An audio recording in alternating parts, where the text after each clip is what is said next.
Bienvenue dans le tuto My Free Time. Continuons maintenant notre premier cours aux présentations de CPI. Ouais, des présentations, donc je viens de le faire déjà. Maintenant, nous allons justement faire le pratique. Donc, je vous ai dit, le système de CPI, c'est donc culture pratique de l'informatique. Donc, premier cours, donc, sera donc nous allons travailler sur tout ce qui concerne donc, je vais, nous allons voir quelques définitions ensemble sur Google et après on pourrait continuer. Donc voilà. Donc là, je vais utiliser mon Windows parce que c'est voilà. On va faire comme ça. On va sur Chrome, voilà. Et là, j'ai juste quelques définitions de toute façon pour ceux qui font vraiment CPI. Hein, ils ont ce cours-là. Bah, ceux qui ne font pas CPI, bon, ne vous en faites pas. C'est justement le cours de base de Linux. Voilà niveau 1, voilà niveau débutant. Voilà, nous on l'appelle CPI, voilà. CPI pratique, dans ces cas-là, c'est pratique parce qu'il y a CPI théorie, CPI pratique. Voilà, ici c'est CPI pratique, donc voilà.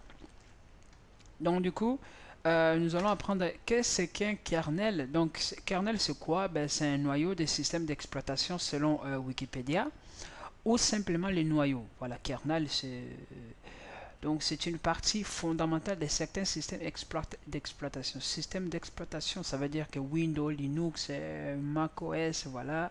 Il y a aussi Android qui. Voilà, donc là on est bien d'accord, kernel, la définition de kernel, hein, c'est le noyau d'un système d'exploitation, voilà, ou du système d'exploitation. Donc du coup, nous savons, donc, ça c'était la définition des kernels. Après, il y a le GUI. GUI c'est quoi? Donc GUI c'est un système d'exploitation libre créé en 1983 par maintenu par le projet GUI. Donc son nom est un acronyme donc récursif de signification en anglais GUI is not Unix. Hein, bon, GUI is not Unix. Donc littéralement GUI n'est pas Unix. Voilà, GUI n'est pas Unix. Ça veut dire que GUI n'est pas tout le système d'exploitation Unix. Les systèmes d'exploitation Unix ce sont les Linux en tout cas. Ça c'est juste quelques définitions. Nous avons GUI. GUI.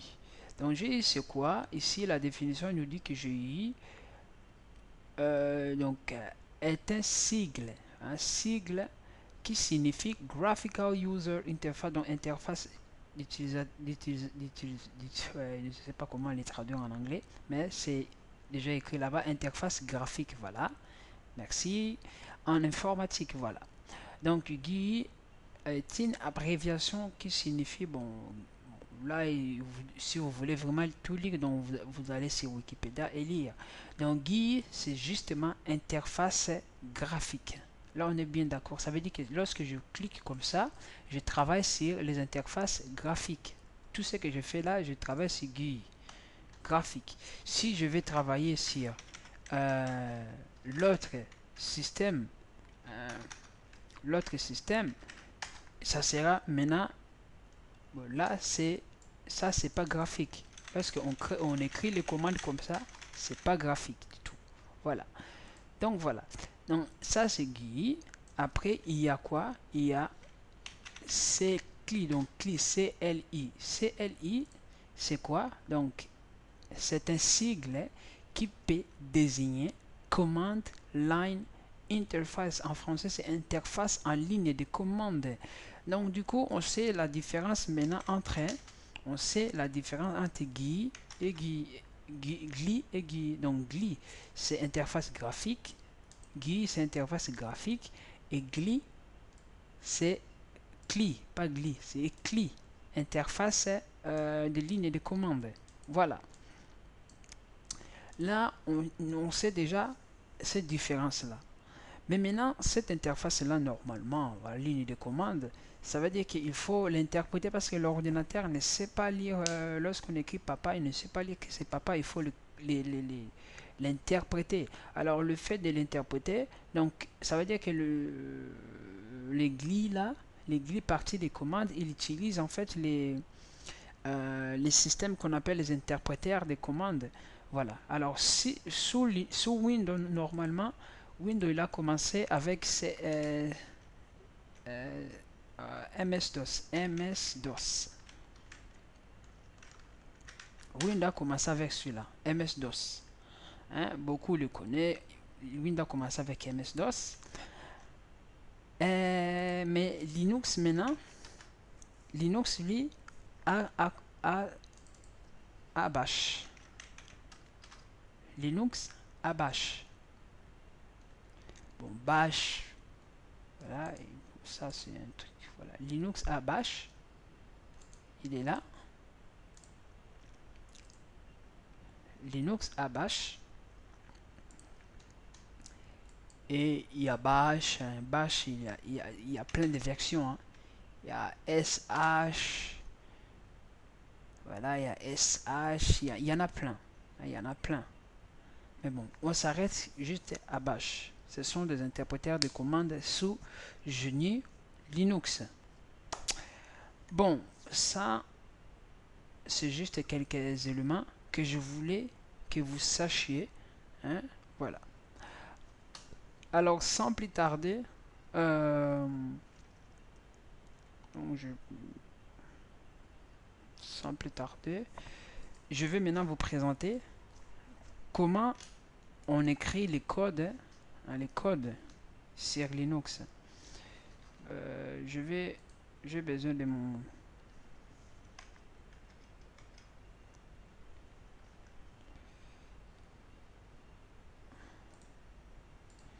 j'ai besoin de mon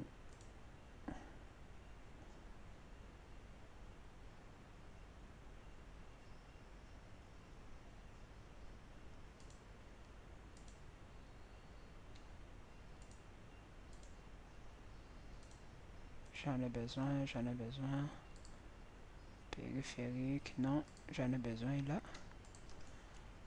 Voilà. Ok, là, activer le show.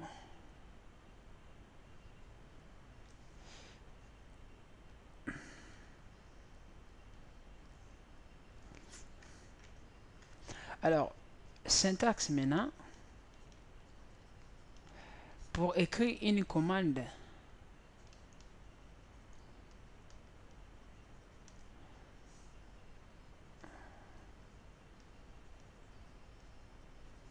voilà, sur Linux, bon, je sais, il y a certains qui fonctionnent aussi sur Windows.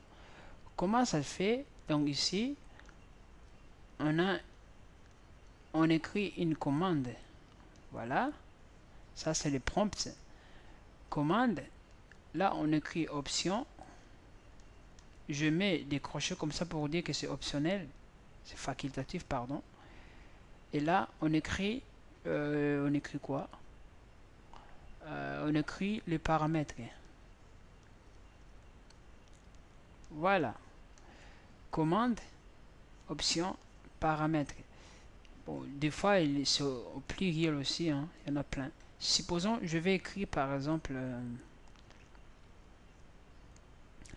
on écrit grep.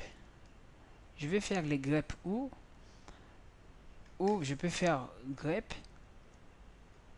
On cherche quelque chose, voilà. On met une chaîne de caractères, je sais pas quoi. Et on met les paramètres, donc l'endroit dans lequel on veut chercher. J'écris juste comme ça, hein, par exemple. Voilà.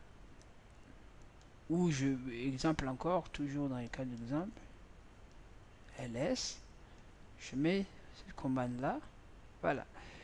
Ou je peux aussi faire comme ça, voilà.